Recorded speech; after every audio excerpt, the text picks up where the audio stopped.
మొదటి కొరింథీ పత్రిక 16వ అధ్యాయం చివరి ఉపదేశం కొరింథీ సంఘానికి పౌలు గారు రాస్తూ ఉన్నాడు.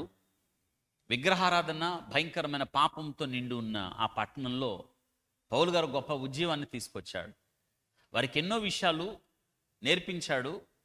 సంఘములో ఉన్న ప్రతి పరిస్థితిని చక్కబెట్టాడు. చివరి ఉపదేశం ఈ ఉత్తరంలో వారికి శ్రేష్టమైన విషయాలు చెప్పాడు. నేటి దినాన ఆత్మతో సత్యముతో ప్రభుని ఆరాధించే మనకి శ్రేష్టమైన భక్తి జీవితం, క్రైస్తవ వ్యక్తిత్వం 5 విషయాల్లో చెప్పేశాడు. ఇది చాలా ప్రాముఖ్యమైన పాఠం. అనునిత్యం మీరు జ్ఞాపకం చేసుకోవాలి. ఉదయాన్నే లేచిన తర్వాత ఒక్కసారి జ్ఞాపకం చేసుకోవాలి. రాత్రి పడుకునేటప్పుడు ఒకసారి జ్ఞాపకం చేసుకోవాలి. ఇవి నా జీవితంలో నేను కలిగి ఉన్నామా లేదా అనేది. దేవుని వాక్యం మనం చదువుతున్నప్పుడు ప్రతి సందర్భంలో వాక్యం ఏం చేస్తుంది తెలుసా? మనల్ని ఉతికి ఆరేస్తుంది. తెలుగులో చెప్పండి ఏంటది? ఉతుకడం, ఆరేయడం. ఉతికేటప్పుడు ఏం పెట్టాలి? దానికి సోప్. దేవుని ఒక్క వాక్యం అలాంటిదంటే చెప్పండి, సాకలివాని సబ్బు. చెప్పండి ఏంటది? సాకలివాను. ఈ సబ్బును మించింది ఏ సబ్బు లేదు. సంస్కారవంతమైన సబ్బు. XXX కుదరదు. సంస్కారం రాదు దానివల్ల. కానీ దీనివల్ల ఏమొచ్చింది? మామూలు సంస్కారం కాదు, ప్రతిష్ఠ వచ్చింది. అద్భుతం కదా? చాకలివాని సబ్బు. అవును, దేవుని వాక్యం మనల్ని, పౌలు గారు ఈ పత్రిక చదువుతుంటే ఉతికి ఆరేశాడు. వాళ్ళని ఖండాలు ఖండాలుగా తేల్చి పడేశాడు. బెత్తం తీసుకొని మీ దగ్గరకు వస్తాను ఈసారి అన్నాడు. జాగ్రత్తగా బతకండి అని చెప్పాడు. మనకు అట్లాంటి హెచ్చరికలు లేవు. ఇప్పుడు సమస్య అది. ఖండించి గద్దించి బుద్ధి చెప్పే వాక్యం ఏది? మనల్ని ఉతికారేసే వాక్యం ఏది? పాపం చేస్తున్నప్పుడు రేయ్ పాపం చేస్తున్నావు సస్తావని చెప్పేవాడు ఏడి? బాప్తిస్మము యోహాన్ లాగా నీ తమ్ముడు భార్య ఏదలా ఖండింపేది?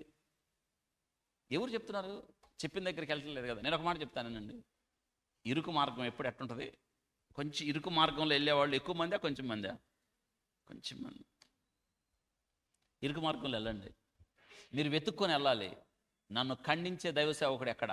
నన్ను గద్దించే దైవ సేవకుడు ఎక్కడ? వాక్యం విన్న ప్రతి సందర్భంలో నాకు భయం కలిగించే వర్తమానాలు ఎక్కడ? నాకు వణుకు కలిగించే వర్తమానాలు ఎక్కడ?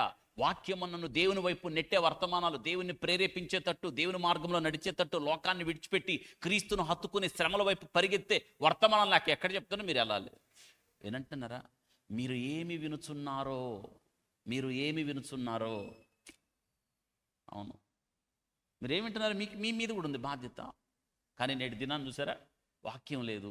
అందుకే పౌలు గారి ఉత్తరంలో వాళ్ళని బహుగా ఖండించి బుద్ధి చెప్పాడు. చివరికి ముగింపులో ఈ మాటలు చెప్పాడు. ఇక నుంచి జాగ్రత్తగా బ్రతకండి. మనం కూడా అలా బ్రతకాలి.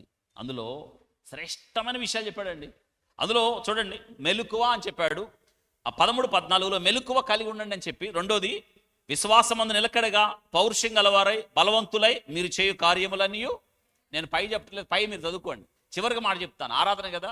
మీ చేయు కార్యములన్నీ అంతే.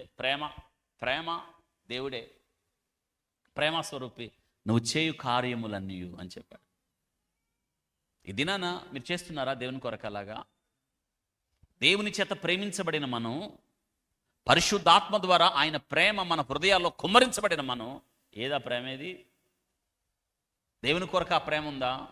దేవుని కొరకు ఆ ప్రేమ పరుగులు తీసేటట్టు చేసిందా? దేవుని కొరకు అలసిపోయేటట్టు చేసిందా? దేవుని కొరకు మీరు నిలబడేటట్టు చేసిందా? నిన్న నా పక్కన ఒక పెద్ద డైరెక్టర్ గారు కూర్చున్నాడు. ఈ ఆంధ్ర రాష్ట్రానికి ఆయనే పెద్ద, ఏపీఎస్ఆర్టీసీ విభాగానికి. ఆయన నాతో ఒక మాట చెప్పాడు చెవిలో, దేవుని కొరకు పరిగెత్తాలని ఉంది, కానీ బాధ్యతలు ఎక్కువైపోయాయి. అన్నం నీళ్లు మానేసి వాక్యం చదవాలని ఉంది, కానీ బాధ్యతలు నన్ను వేరే వైపు పరుగులు తీసేటట్టు చేస్తున్నాయి. అమ్మా, మనకేమో అంత సమయం ఉంది, కానీ బైబిల్ చదువుతున్నారా? దేవుని ప్రేమిస్తున్నారా? పరిగెత్తుతున్నారా? దేవుడు మీ కొరకు 33.5 సంవత్సరాలు అలసిపోలేదు, పరిగెత్తాడు ఆయన. అలసిపోని పాదాలు చివరికి మేకులతో కొట్టబడబట్టి ఆగిపోయినాయి. పరుగులు తీసిన ఆయన పాదాలు మేకులతో ఇక కదలకుండా బిగించబడ్డాయి కాబట్టి కదలలేదు ఆ పాదాలు. అయినా అక్కడుండి ఆయన చేసిన పని ఏంటంటే, తండ్రి వీరేమి చేయుచున్నారో వీరిని స్లావ్